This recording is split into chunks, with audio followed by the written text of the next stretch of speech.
The traditional Chinese character party consists of two radicals, advocate and black.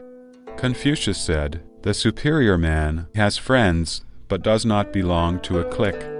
In Chinese history, party or party member, which can also be interpreted as gang or gang member, carries a derogatory meaning.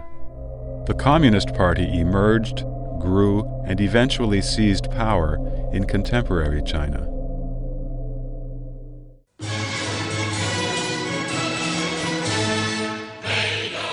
The CCP has constantly instilled into the people's minds that history chose the CCP, and that, without the CCP, there would be no new China.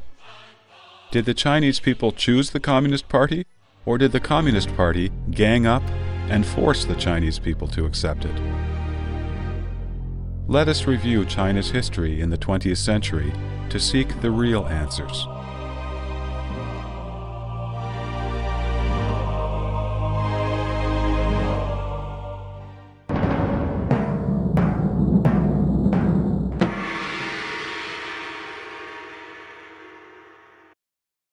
From the late Qing dynasty, China experienced tremendous external shocks and extensive attempts at internal reform. The entire Chinese society was in disarray. Discontented with the then reality, many people with lofty ideals wanted to save the country and its people, and looked for a solution. When the British and French styles failed, they switched to the Russian method. Like people who turn to any available doctor in times of illness, they did not hesitate to prescribe the most extreme remedy for the illness, in the hope that China would quickly become strong. Some people advocated anarchism, others proposed to overthrow the doctrines of Confucius, and still others suggested bringing in foreign culture. In 1918, the first Communist Party in the world was officially formed in Russia. In order to achieve the revolutionary goal of conquering the whole world, the Soviet Union established the Far Eastern Bureau in 1920. It then started to look for comrades in China. The idea of using violent revolution to seize political power, lifted from the theory of Marxism-Leninism, appealed to the anxious minds of the group of young people.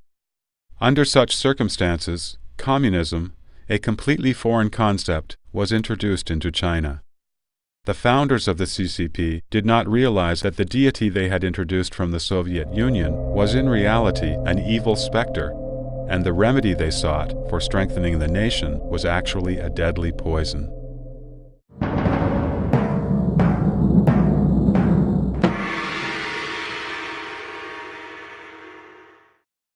It was not an easy task to introduce the foreign and evil specter into China, a country with a history of 5,000 years of civilization. The CCP deceived the populace and the intellectuals with the promise of the so-called communist utopia. The CCP inherited communism's denial of private ownership, imported Lenin's theory of violent revolution, and adopted the Industrial Revolution's destruction of belief. At the same time, the CCP inherited and further strengthened the worst parts of the Chinese monarchy.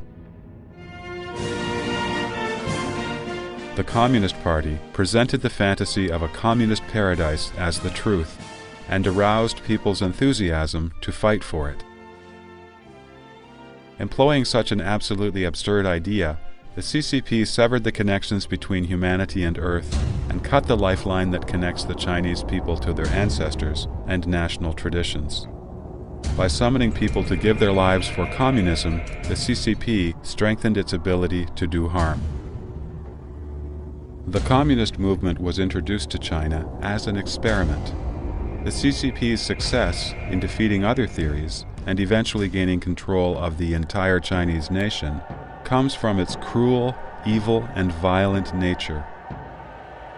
The history of the CCP is a process of its accumulation of every kind of wickedness.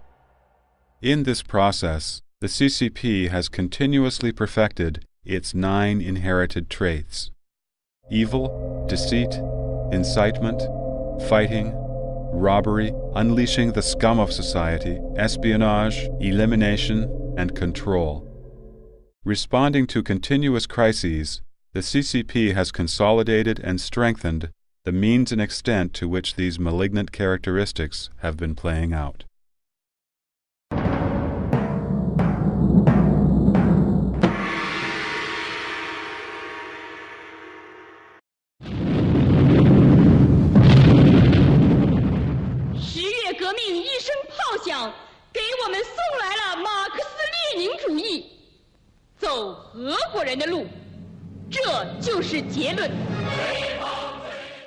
The CCP acknowledges that it is a religion imported from other countries.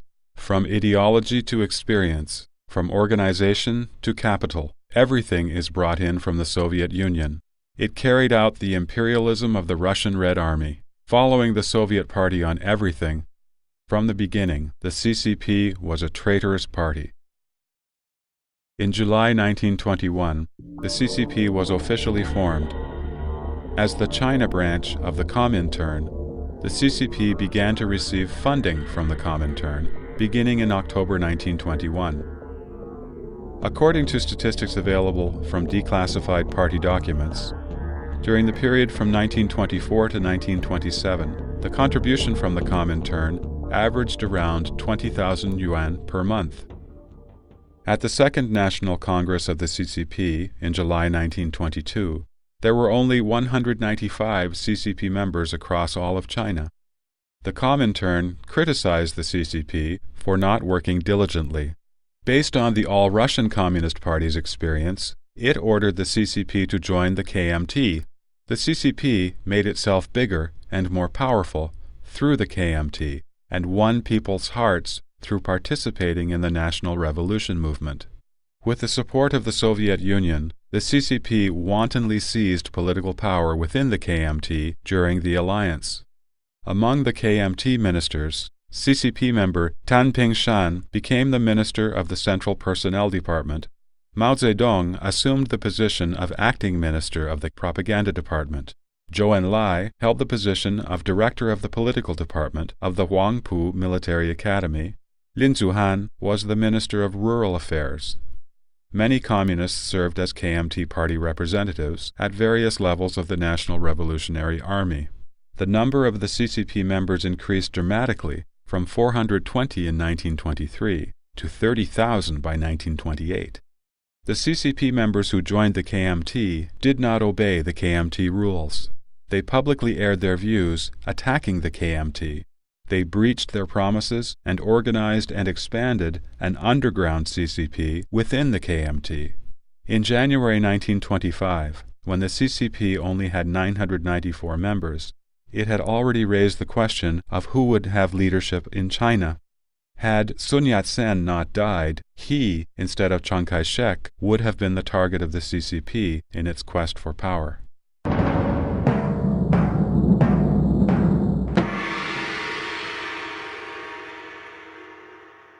Human nature universally repels violence. Violence makes people insane, ruthless, and tyrannical. Marxist-Leninist violent revolution and dictatorship of the proletariat promote power politics and proletarian domination. Proletarians use violent struggles to seize political power.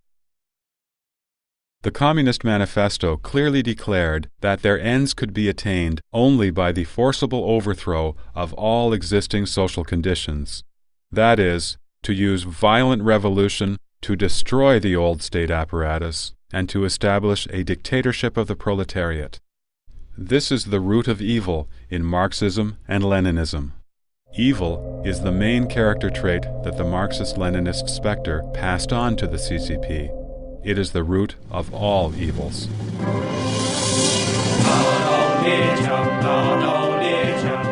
In order to overthrow the warlords and restore peace that people had been expecting for so long, the KMT government began the Northern Expedition in February 1926. Ignoring the people's wishes and interests, the CCP used all kinds of schemes and intrigues to sabotage the Northern Expedition in order to seize political power. From October 1926 to March 1927, the CCP launched 3 armed rebellions in Shanghai. During the Northern Expedition, they distributed flyers everywhere, put up banners, and organized workers to strike. Picket squads of workers, organized by the CCP, engaged in violent conflicts with the police almost daily. The KMT government had to assign the army to assist maintaining social order. The KMT became impatient with the CCP's blatant provocation and decided to thoroughly purge its members. On April 12, 1927, the National Revolutionary Army disarmed the workers' picket squads in Shanghai and took over the Shanghai General Labor Union, which was the CCP's rebellion headquarters in Shanghai. At that point, the first CCP-KMT alliance was declared a failure and ended in blood and slaughter. However, the CCP twisted the facts and accused Chiang Kai-shek of betraying the revolution.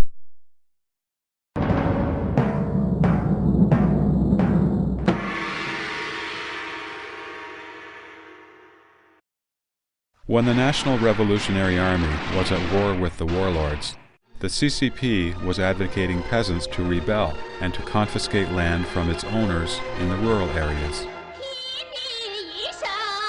Between April and May in 1927, under the banner of "The Peasant Association has supreme authority," the entire area of Hunan province was shrouded in red terror, with violent mobs instigating rebellions all over.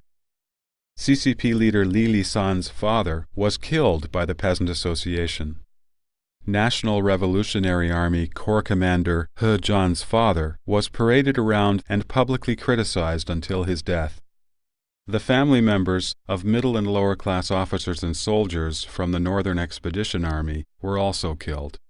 The horrible sight of it was very similar to that of the Cultural Revolution, when countless other people were tormented. This is the well-known Hunan peasant movement.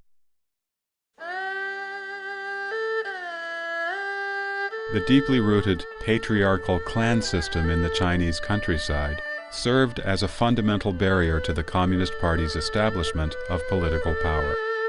The rural society initially had a harmonious relationship between the landowners and tenants. Landowners lent land to peasants so that they could make a living, and in return, the peasants paid rent to support the landowners. This somewhat mutually dependent relationship was twisted by the CCP into extreme class antagonism and class exploitation. The CCP took advantage of the rebellion of social scum and hoodlums in the rural areas to establish the CCP's new social order for the revolution. These scum of society were praised by Mao Zedong as the bravest and firmest in the revolution in the rural areas. Unleashing the scum of society and robbery became the second and third inherited traits of the CCP. Taking advantage of the rebellions of hoodlums can be said to be the CCP's tradition. In 1871, a group of lumpen proletarians rebelled and occupied Paris and formed the Paris Commune. They are the ancestors of the CCP. During the rebellion of the Paris Commune, they cruelly killed the Archbishop of Paris and clergymen. They set fire to palaces, destroyed buildings, and censored the press. From then on, they regarded seizing political power as the most direct and convenient means for reaping without laboring. During the Cultural Revolution, in a debate over the term lumpen proletarians, the CCP felt that the word lumpen did not sound very good, so the CCP simply replaced the term with proletarians. Robbing can help the proletariat become men of property. Forming an army to establish its rule through military force requires arms, food, and money. Yet the best way to raise funds is to rob. The Red Army kidnapped the rich in counties of western Hubei province and held their families ransom for continued monetary support until the families were drained of their resources. Only then were the hostages sent home, many at their last gasp. Is there any difference between these actions and those of bandits? In his investigative report on the peasant movement in Hunan, Mao Zedong said the following: "It is necessary to create terror for a while in every rural area. Otherwise, it would be impossible to suppress the activities of the counter-revolutionaries in the countryside. Many of their deeds in the period of revolutionary action were in fact the very things the revolution required." Revolution, a word that has been given a positive implication by the CCP, has always been regarded as a synonym for the most advanced and the most just. For several decades, under the name of revolution, the CCP has conducted countless of the most evil and despicable deeds.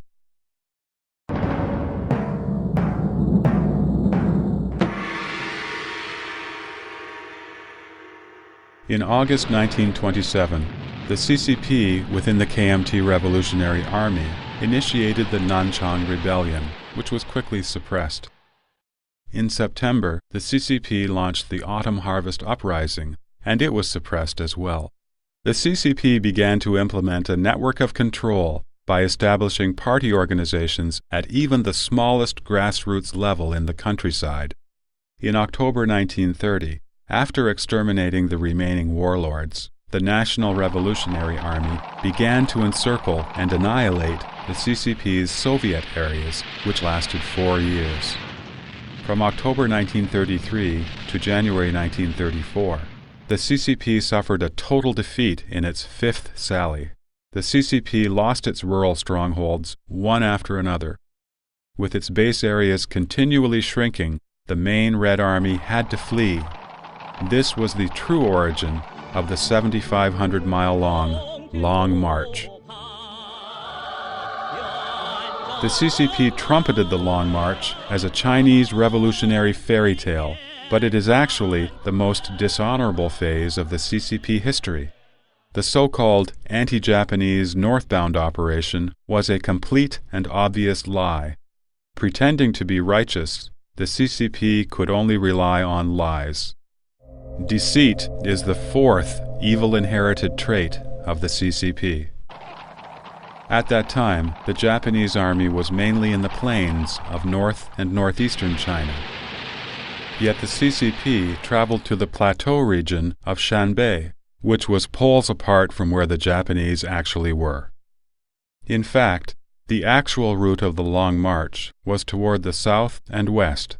The CCP Central Red Army first fled south to western Hunan province, attempting to unite with the No. 2 and No. 6 Red Army and to establish its rule through military force.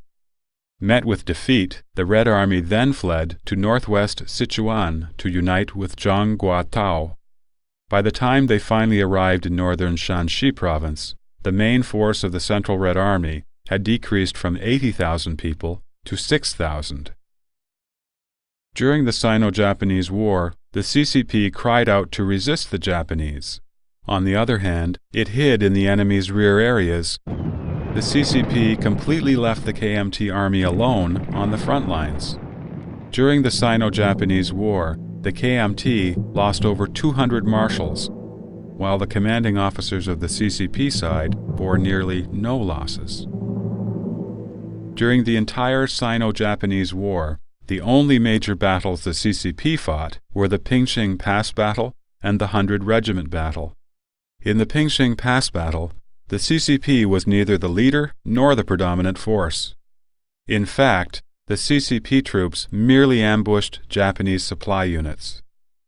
The 100 Regiment Battle that the CCP later boasted about was at that time criticized in an internal document. It had violated the strategic policies of the party's Central Committee and caused extremely negative influences. In reality, the battle simply revealed the CCP's military strength. This made it difficult for the party to continue its policy of focusing only on expanding itself. This was one of the reasons why Peng Dehuai, one of the commanders of the battle, was condemned and purged from the central government during the Cultural Revolution.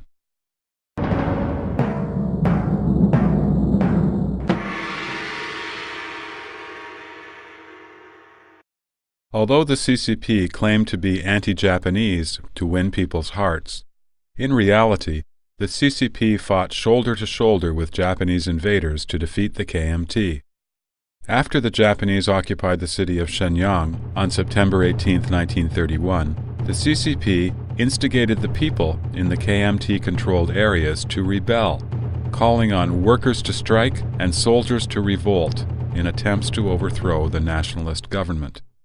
When the anti-Japanese war broke out in 1937, the KMT had more than 1.7 million armed soldiers. The total size of the CCP army, including the new Fourth Army, did not exceed 70,000 people. The CCP could be eliminated in a single battle. Therefore, during its cooperation with the KMT, the CCP gave priority to the struggle for political power. While the KMT was busy fighting the Japanese, the CCP took advantage of it for themselves. The goal of the CCP was to use this chance to expand its power while conveniently breaking the KMT. On January 24, 1961, Mao Zedong said, when he met with a Japanese government official, "It is because the Japanese army took half of China that caused the Chinese people to understand, to take up arms and fight, and establish many anti-Japanese resistance bases. It created the conditions for victory in the so-called War of Liberation. So the Japanese warlords and monopolistic capitalists have done a good deed. If I had to thank someone, I'd thank the Japanese warlords."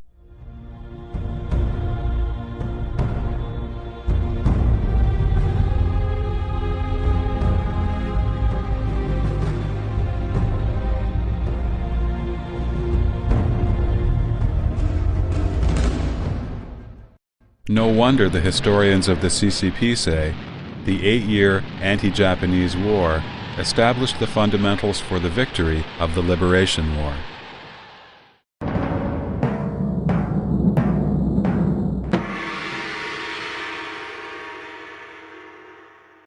Espionage is the fifth inherited trait of the CCP. Infiltration, sowing dissent, and disintegration and replacement are the unique methods it used to incite rebellion and seize power. The Xi'an incident is a typical example. In December 1936, Zhang Shiliang and Yang Hucheng, two KMT generals, kidnapped Chiang Kai-shek, the leader of the KMT, in Xi'an. The Xi'an incident helped the CCP escape from the crisis of its own elimination, and also gave the CCP the opportunity to latch onto the KMT government for a second time.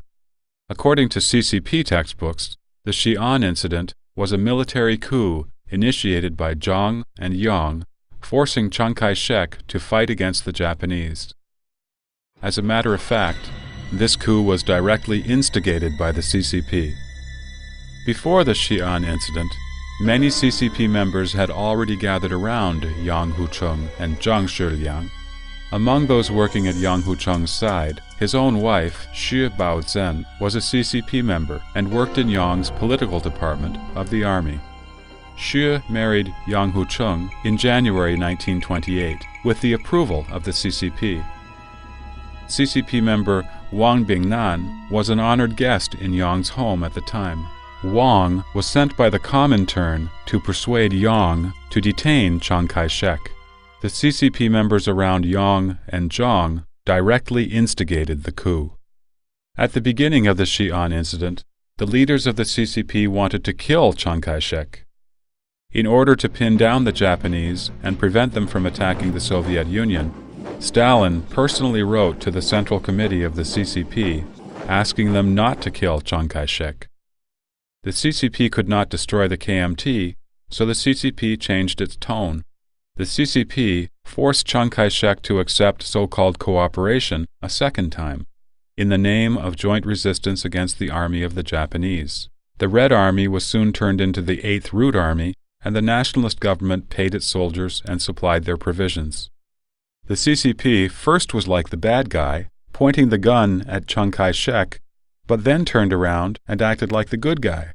One must admire the CCP's unmatched skills of deception. During the 3 years of civil war, the CCP managed to plant a secret agent that Chiang Kai-shek ended up keeping in close confidence. Liu Fei, an undercover agent for the CCP, was the Deputy Minister of Defense. He was in charge of dispatching the KMT army. Before the KMT army found out about their next assignments, the information had already reached the headquarters of the CCP.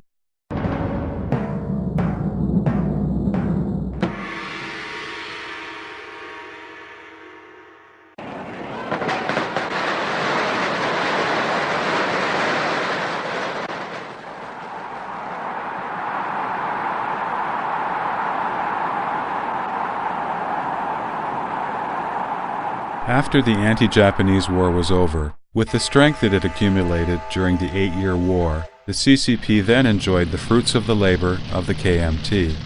The CCP selfishly launched the so-called War of Liberation to overthrow the KMT government, bringing the disaster of war to the people of China once again after they had just finished 8 years of war. In 1947 and 1948, the CCP signed the Harbin Agreement and the Moscow Agreement with the Soviet Union.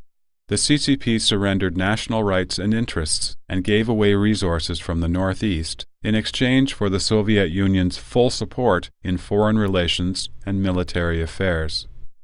According to these agreements, the CCP promised the Soviet Union special transportation privileges in China's Northeast, provided the Soviet Union with products from the Northeast, such as cotton and soybeans, and military supplies in exchange for advanced weapons. The CCP granted them preferential mining rights in China, allowed them to station armies in the Northeast and Xinjiang, and permitted them to set up the Far East Intelligence Bureau in China. If war broke out in Europe, the CCP would send an expeditionary army of 100,000 plus 2 million laborers to support the Soviet Union. In addition, the CCP promised to merge some special regions in Liaoning province into North Korea, if necessary. The resources and capital the CCP used in the Civil War were accumulated by not putting up resistance against the Japanese, as well as by selling out China's national rights and interests. Its coming to power was also at the expense of countless civilian lives.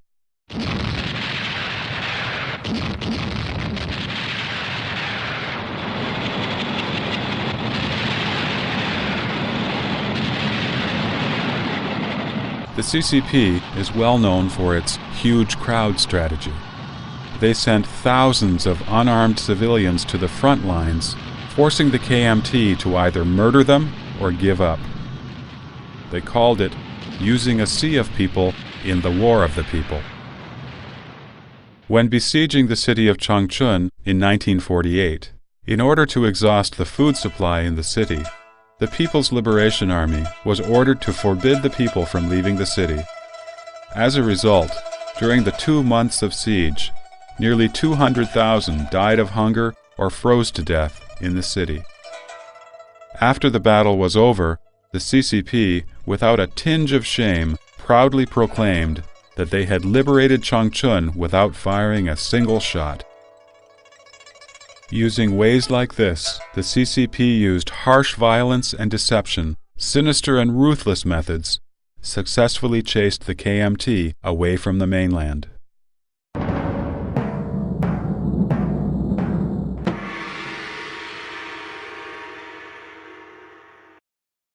The Communist Manifesto relates the Communist Party's historical and philosophical basis to class conflict and struggle. The proletariat broke free from traditional morals and social relations for the sake of seizing power. Communist philosophy promotes fighting. Struggle relies on hatred. Where hatred does not exist, it can be incited and created. Incitement and fighting are the 6th and 7th inherited traits of the CCP.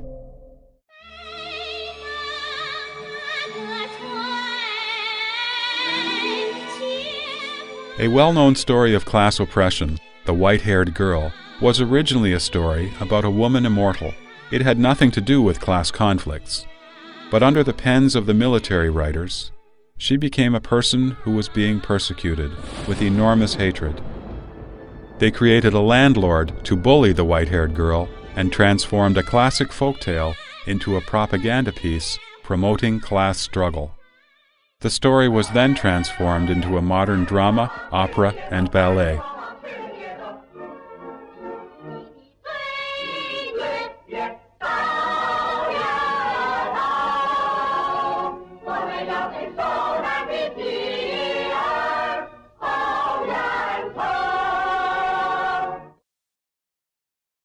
Inciting the masses to struggle against each other is a classic trick of the CCP. That is where the formula for class division comes from, making 95% of the population struggle against the remaining 5%. The CCP has made full use of and developed this technique in many of its political movements. People classified into the 95% were safe, but those within the 5% were enemies and were struggled against. Out of fear and to protect themselves, most people strived to be included in the 95%. This resulted, though, in many cases in which people brought harm to others, even adding insult to injury. Fighting, to the CCP, is more than the armed forces and armed struggle. Mao Zedong said, "A revolution is not a dinner party, or writing an essay, or painting a picture, or doing embroidery. A revolution is an insurrection, an act of violence by which one class overthrows another." We need to struggle to seize power, and we also need struggle during periods of peace. In 1941, the CCP began the so-called rectification movement in Yan'an. It created a model for persecution that is most fearsome. The first step of the rectification was to set up individual personnel archives. One had to list all acquaintances since birth, all important events, and the times and places of their occurrence. Emphasis was placed on personal thought processes during these social activities. Evaluation based on party nature was even more important, and one had to confess any anti-party thoughts or behavior in one's consciousness, speech, work attitudes, everyday life, or social activities. In fact, the rectification movement was a so-called cleansing movement by which Mao Zedong intended to purge and eliminate party dissidents. The CCP used methods of testing everyone. It extorted so-called confessions through torture, resulting in countless frame-ups, false, and wrong accusations. During the rectification, Yan'an was called a place for purging human nature. According to the Guangdong District County statistics, the number of types of corporal punishment they used was around 24. The rectification movement was the most horrendous, darkest, and most ferocious power game ever played out in the human world. It blasphemed human civilization and dignity. It distorted human nature and conscience. Under anxiety and fear, people abandoned honor and self-respect. Under intimidation and torture, people betrayed their conscience and friendship. According to a report in the CCP-controlled Liberation Daily newspaper, in Shuishe County, 160 people were said to have repented, more than 280 were said to have confessed, and 190 people were exposed. Even teenage children went up to the stage and confessed that they were spies. In order to protect one's own life, the people stopped expressing their own opinions and began to simply recite quotations from party leaders instead. The rectification movement in Yan'an has since become the template for CCP's political movements.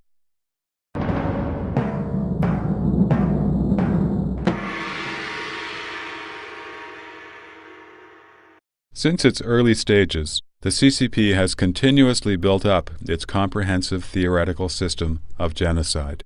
It is composed of the CCP's theories on class, revolution, struggle, violence, dictatorship, political movements, political parties, and more. Elimination is the CCP's eighth inherited trait.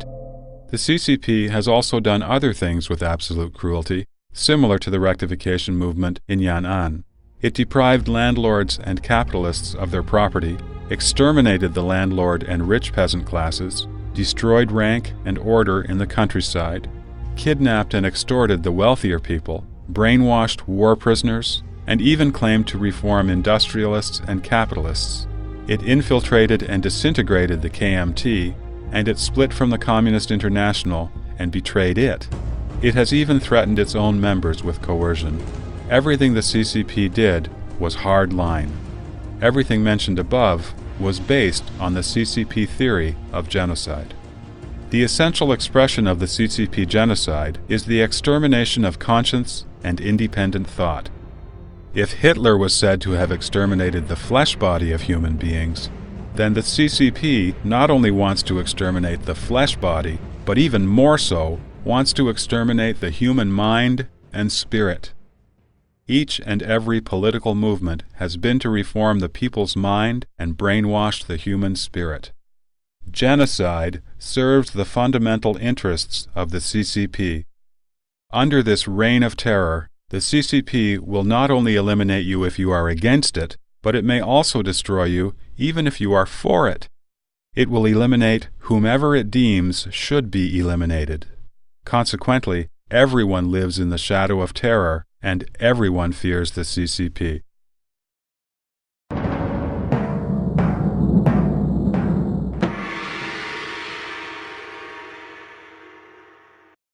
All of the CCP's inherited traits and means aim to achieve one single goal: control. To control is the CCP's 9th inherited trait.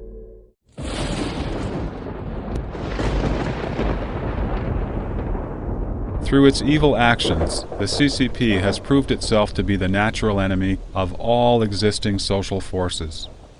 Since its inception, the CCP has struggled through one crisis after another. The perpetual fear for survival has made maintaining its existence and power the highest interest of the party. The party's interest is not the interest of any single party member, nor is it a collection of any individual interests. Rather, the interest of the party, as a collective entity, overrides any sense of the individual. Party nature is one of the most vicious characteristics of the Communist Party. Party nature overwhelms human nature and conscience, and has the power to make people lose their humanity.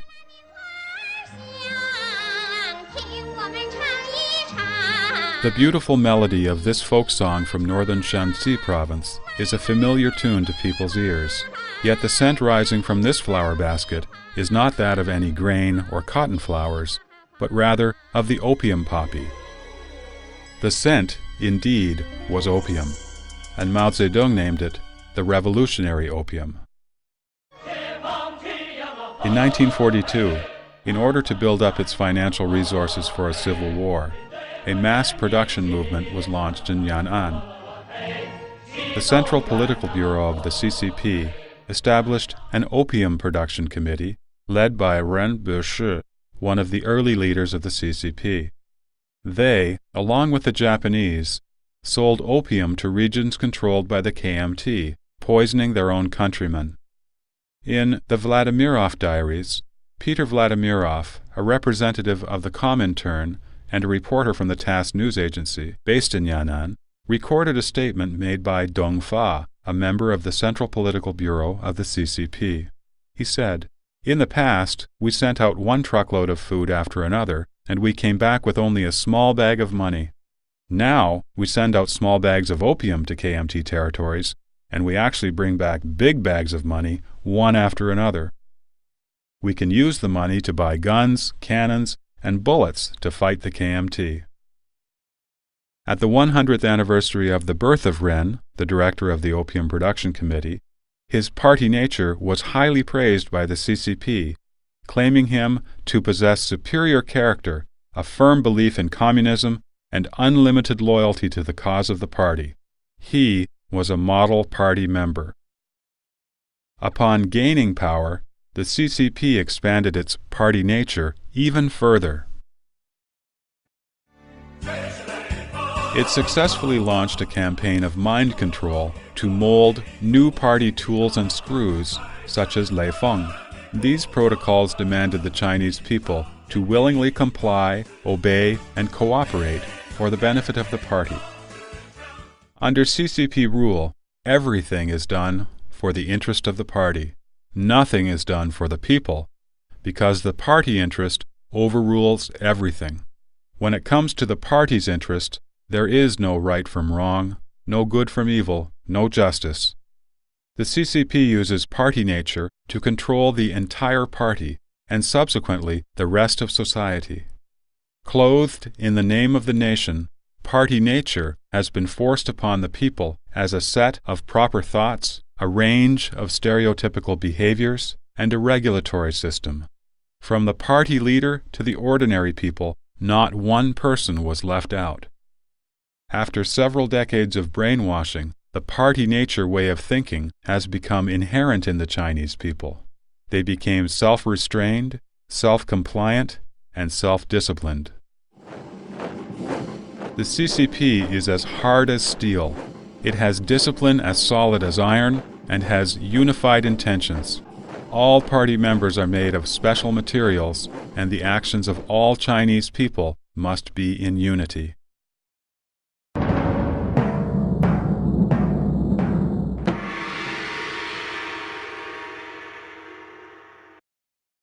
The CCP has a life of its own, with its own independent body. The party runs the officials. It's not the officials running the party. In fact, a majority of the highest party officials, the general secretaries, have, in the end, been labeled anti-communist. The founder of the CCP, Chen Du-shu, was an intellectual and a leader of the May 4th student movement in 1919. He showed himself not a fan of violence and warned the CCP members that if they attempted to convert the KMT to communist ideologies or had too much interest in power, that would certainly lead to strained relationships. While being one of the most active in the May 4th generation, Chen was also tolerant. However, he was the first to be labeled a right-wing opportunist. Another CCP leader, Chu Zhubai, believed that the CCP members should engage in battles and fighting, organize rebellions, overthrow authorities, and use extreme means to return the Chinese society to its normal functioning. However, he said before his death, "I left your movement a long time ago. History played a trick, bringing me, an intellectual, onto the political stage of revolution, and keeping me there for many years. In the end, though, I still could not overcome my own notions of gentry.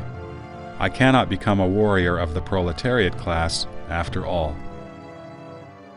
The CCP leader Wang Ming, at the advice of the Comintern, argued for unity with the KMT in the war against the Japanese, instead of expanding the CCP base. At the CCP meetings, Mao Zedong and Zhang Wentian could not reveal the truth of their situation. According to the limited military strength of the Red Army, they would not be able to hold back even a single division of the Japanese by themselves. Mao Zedong was forced to remain silent at the meetings. Later, however, Wang Ming was ousted, first for a left-wing deviation and then branded an opportunist of the right-wing ideology. Hu Yaobang, another party secretary, won back support for the CCP from the Chinese people by bringing justice to many innocent victims who had been criminalized during the Cultural Revolution. Still, he was kicked out. Zhao Ziyang wanted to help the CCP in furthering reform, yet his actions brought him dire consequences. So what could each new leader of the CCP accomplish? To truly reform the CCP would imply its death.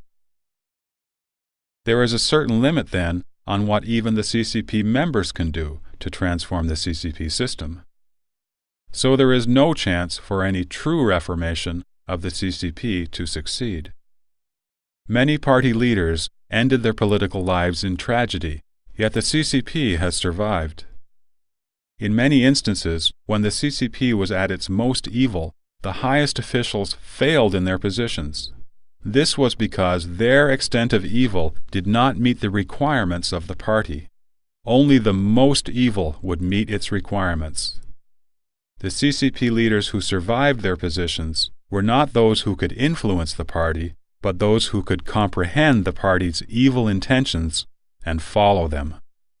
No wonder party members were capable of battling with heaven, fighting with the earth, and struggling against other human beings. But never could they oppose the party. They are the tame tools of the party, or at most, symbiotically related to the party. The CCP has mixed violence, terror, and high-pressure indoctrination to form its theoretical basis, which is then turned into the party nature, the spirit of its leaders, the functioning mechanism of the entire party, and the criteria for the actions of all CCP members.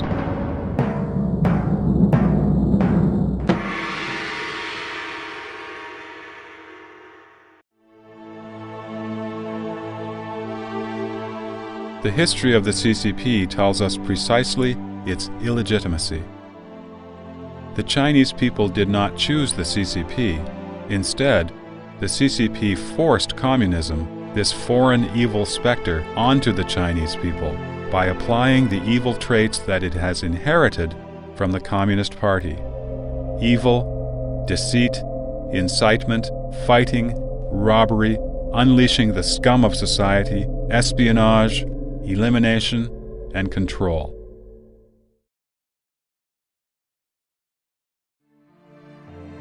When the Communist Party needed workers, it named them the leading class and pioneers of the proletarian revolution. But in the end, the workers became the ones who absolutely own nothing. When the Communist Party needed farmers, it praised them, saying, "Without the poor farmers there would be no revolution." It promised land to the tiller. The happiness of the fortunate farmers who were given a piece of land lasted a mere few days. Their land was later taken to establish the people's communes. When the Communist Party was almost exterminated by the KMT, it appealed loudly, "Chinese do not fight Chinese." However, as soon as the anti-Japanese war was over, the CCP turned full force against the KMT and overthrew its government.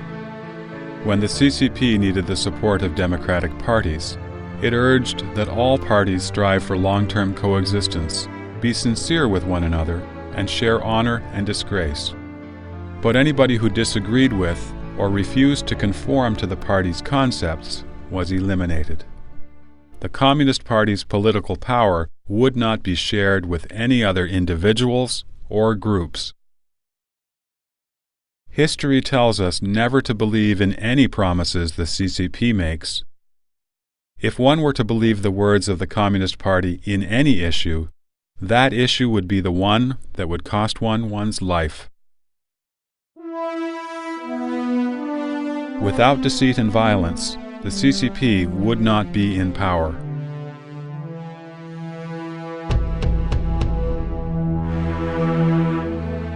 For the past several decades, the CCP has brought ceaseless disasters and endless miseries upon the Chinese people. The indulgence of the CCP in wanton massacre and willful persecution throughout China has been the greatest misfortune for the Chinese people. To be free from the CCP shackles will bring new hope to China.